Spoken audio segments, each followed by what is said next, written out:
There are lots of news recently, but a lot of information. People are just putting it out there with no real qualifiers and understanding, and it's creating some confusion. So, with the new mortgage rules that are going to come into force and effect, give us a high-level overview and tell us how it impacts us.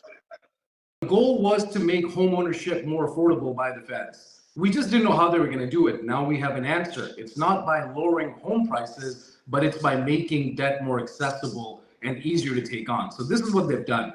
They've increased the insured mortgage cap from 1 million to 1.5 million, which means if you're purchasing a property with less than 20% down, you can now buy a property of up to 1.5 million.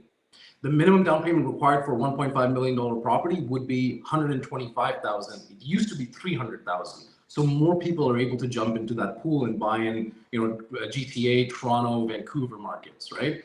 The other thing that they've done is they've increased the amortization on high ratio insured mortgages. So if you're putting less than 20% down, you can now get an amortization of up to 30 years if you're a first-time home buyer.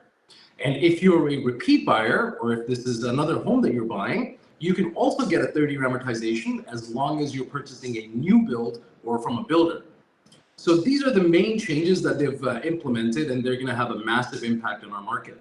We ran some numbers here. So if you're purchasing a $1.5 million property and you're putting down only $125,000, the bare minimum, you have to understand you will need an income of over $300,000 to qualify for that.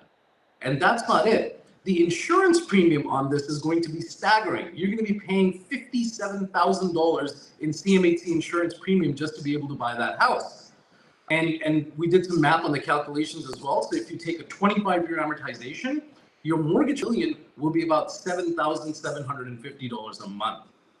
The 30-year amortization will go down to about $7,000. So you'll be able to save $750 a month on your cash flow if you take a 30-year amortization, but you'll end up paying in tune to $200,000 more in interest over the amortization of the mortgage if you extend that amortization to 30 years.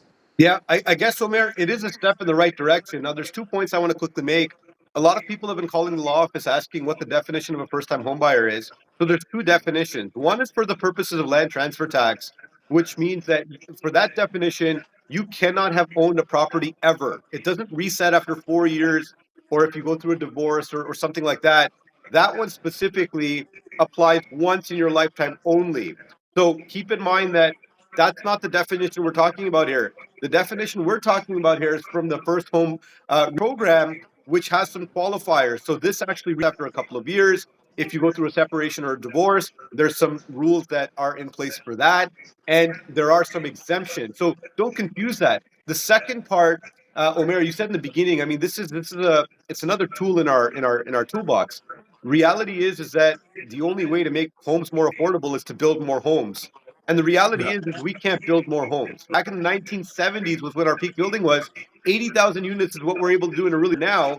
And if we have a 3.8 million housing stock shortage, there's no way we're going to catch up to that. So I think between these recent changes and some of the new immigration policies, scaling back the temporary population just slightly, it will make an impact, but it is a step in the right direction.